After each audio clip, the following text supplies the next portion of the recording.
الحمد للہ الذی خلق الانسان والصلاة والسلام على عبده الذي فضله بالعلم والإعجاز والبيان وعلى سائر أهله وأصحابه صلاة قائمة على ممر الزمان أما بعد۔ بہت ساری خواتین نے یہ مسئلہ پوچھا ہے کہ ہم نے اپنی چھوٹی نابالغ بچیوں کے لیے زیورات رکھے ہوئے ہیں کہ جب ان کی شادی ہوگی تو ان کو پہنایا جائے گا، کیا اس پر زکوٰۃ واجب ہوگی؟ دیکھیے گا، جو نابالغ بچیوں کے لیے، جو نابالغ بچوں کے لیے زیور رکھا جاتا ہے تو اس میں یہ مسئلہ جو ہے ذرا غور سے سن لیں کہ بعض لوگ صرف نیت کرتے ہیں کہ یہ فلاں بچی کے لیے ہے، دیتے نہیں ہے، صرف نیت ہے کہ جب اس کی شادی ہوگی تو پھر دیں گے۔ تو اس طرح جو نیت کرنے سے تو وہ جو زیور ہے وہ خاتون وغیرہ کی ملکیت سے نہیں نکلتا، اس لیے اس کی زکوٰۃ جو ہے وہ خاتون پر واجب ہوگی جب سال پورا ہوگا، اگر نصاب کو پہنچتا ہے تو۔ البتہ اگر کسی نے جو ہے نا دے دیا، الگ کر لیا بچے کے لیے، اور اب یہ بچی کا ہی ہے، اب اس کو یہ خاتون استعمال نہیں کرے گی، اور زبان سے بھی کہہ دیا کہ یہ میں نے جو ہے نا وہ بچی کو دے دیا، تو اس صورت میں وہ زیور بچی کا ہو جائے گا۔ تو بچی چونکہ ابھی نابالغ ہے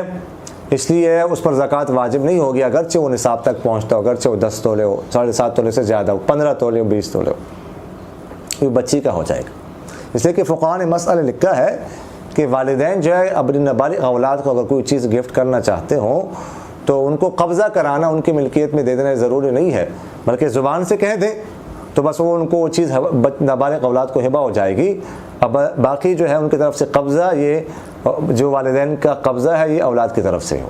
تو یہ جو ان کا اب ان کے پاس ہے نا،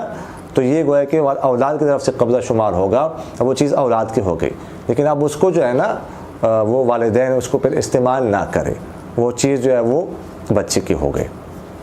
تو ایک مسئلہ جو ہے وہ تو یہ ذہن میں رکھیے گا۔ دوسری بات یہ ہے کہ یہ بہت سارے لوگوں نے مسئلہ پوچھا ہے کہ کچھ زیورات جو ہے نا خواتین پہنتی ہے تو ان پر زکوٰۃ ہے کہ نہیں۔ تو یہ مسئلہ ذہن میں رکھیے گا کہ زیورات استعمال کے لیے ہو یا استعمال کے لیے نہ ہو، زیر استعمال ہو، زیر استعمال نہ ہو، استعمال ہو رہے ہوں، خاتون اس کو پہن رہی ہو، نہ پہن رہی ہو، ہر صورت میں اگر وہ نصاب کو پہنچتا ہے تو اس زیور پر کیا ہوگا؟ زکوٰۃ واجب ہوگی۔ ایک اور مسئلہ جو ہے وہ ذرا اہم ہے، وہ ذہن میں رکھیے گا کہ یہ زیور کی زکوٰۃ کس پر ہے۔ یہ ہمارے گھروں میں نا اس کے بارے میں الجھن ہی رہتی ہے، پیچیدگی بنی ہوتی ہے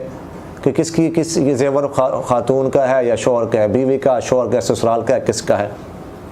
اس حوالے سے یہ مسئلہ ذہن میں رکھیے گا کہ ہم بنیادی طور پر نا یہ زیورات کی 3 قسمیں کر سکتے ہیں۔ پہلی قسم جو ہے وہ ہے کہ جو خاتون جہیز میں اپنے والدین کے گھر سے لائی ہے، جہیز میں اس کو والدین کی طرف سے ملا ہے، تو اس طرح کا جو زیور ہے یہ تو خاتون کا ہے، اور اس کی زکوٰۃ بھی خاتون پر واجب ہوگی۔ شوہر کی ملکیت الگ ہوتی ہے، خاتون کی الگ۔ خاتون کے زیور پر زکوٰۃ خاتون ہی ادا کرے گی، بیوی ادا کرے گی، شوہر پر لازم نہیں ہے کہ وہ اپنی بیوی کے زیور کی زکوٰۃ ادا کرتے، البتہ اگر وہ ادا کر دیتا ہے تو ادا ہو جائے گی۔ یہ پہلی قسم کا زیور ہے۔ دوسری قسم کا زیور وہ ہے کہ جو مہر میں دیا جاتا ہے خاتون کو، سسرال کی طرف سے مہر میں دیا گیا، مہر ہی 10 تولہ زیور ہے، 12 تولہ زیور ہے، 8 تولہ زیور ہے وغیرہ، غزالے کا لکھا گیا ہے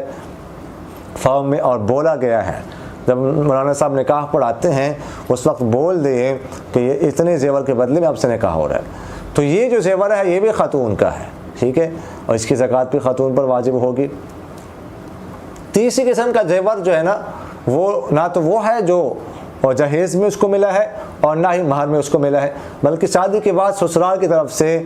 زیورات جو ہے نا اس خاتون کو کچھ ملتے ہیں شادی کے موقع پر جو مہر کے طور پر نہیں ہوتے۔ تو اس طرح کے جو زیورات ہوتے ہیں،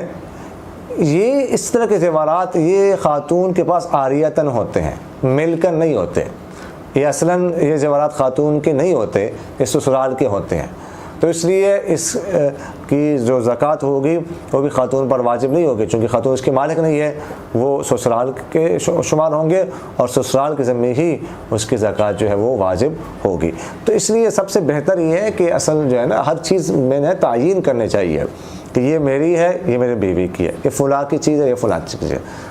حکیم الامت مولانا شفیع تھانوی رحمہ اللہ کے بارے میں تو یہ بھی آتا ہے کہ اگر 2 لوٹے جو ہے نا وہ گھر میں لاتے ہیں تو بتاتے بیوی کو کہتے ہیں کہ یہ میرا ہی آپ کا ہے۔ تو اس طرح اگر تعین ہو تو پھر کسی قسم کی الجھن نہیں ہوتی، ملکیت واضح ہونے چاہیے، اس کی کوشش جو ہے نا وہ کرنی چاہیے۔ اقول قولی ھذا استغفر اللہ لی ولکم ولسائر المسلمین فاستغفروہ انہ هو میرا دل بدل دے، میرا دل بدل دے، میرا دل بدل دے، میرا دل بدل دے۔